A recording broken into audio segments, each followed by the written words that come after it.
National Herald విషయంలో కావాలనే విష ప్రచారం చేస్తున్నారని ఆరోపించారు TPCC working president Jaggareddy. Sonia, రాహుల్లపై ఈడీ కేసులకు నిరసనగా సంగారెడ్డిలో ఆయన భారీ ధర్నా చేపట్టారు.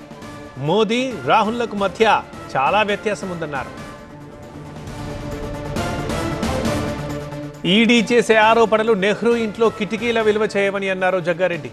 వాజ్పేయి హయాంలో రాని ఆరోపణలు ఇప్పుడెందుకు వస్తున్నాయో చెప్పాలన్నారు. దీనిపై మరింత సమాచారం మా కరెస్పాండెంట్ శివతేజ అందిస్తారు. శివతేజ,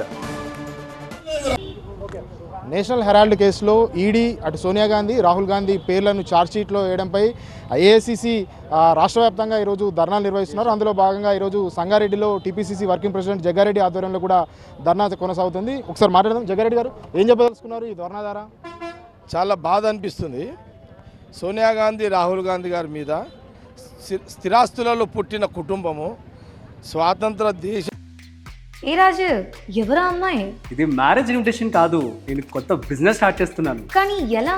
బాస్ వాలా. బాస్ వాలా, బీ ద బాస్.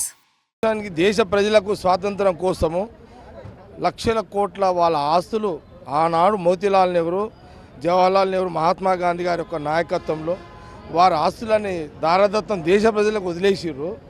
ఆయన పుట్టిన ఇల్లు నేను మీకు చూపిస్తాను.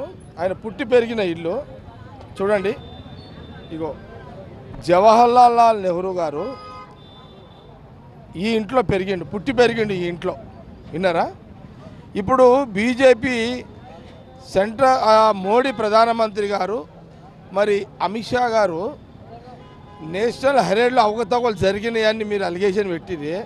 ఆ పత్రిక ఎవరిది?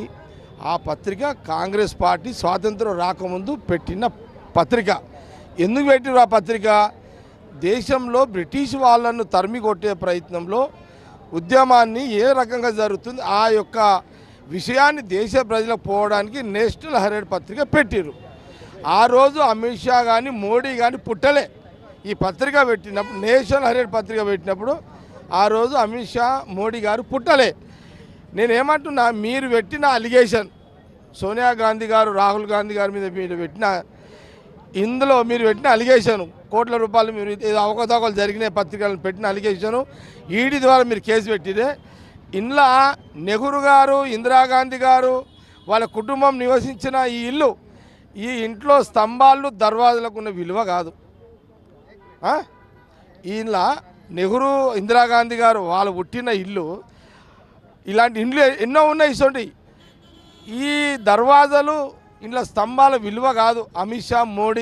మోడీ అమిత్ షా గారు ఏదైతే అలిగేషన్ పెట్టిరో ఈ జ్ఞానము కూడా బీజేపీ వాళ్ళకు లేకపోవడం చాలా చాలా బాధ, దుర్మార్గం. ఇది 76 ఏళ్ళ నుంచి ఎందుకు రాలేదు ఈడీ? ఇప్పుడే ఎందుకు వచ్చింది ఈడీ అని బీజేపీ వాళ్ళు నేను అడుగుతున్నా.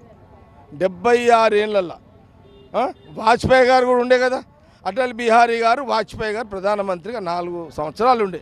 మరి అప్పుడు వాజ్పేయి గారికి రాని ఆలోచన ఇప్పుడు ఎందుకు వచ్చింది మోడీకి, బీజేపీకి, ఆర్ఎస్ఎస్కి అని నేను అడుగుతున్నా.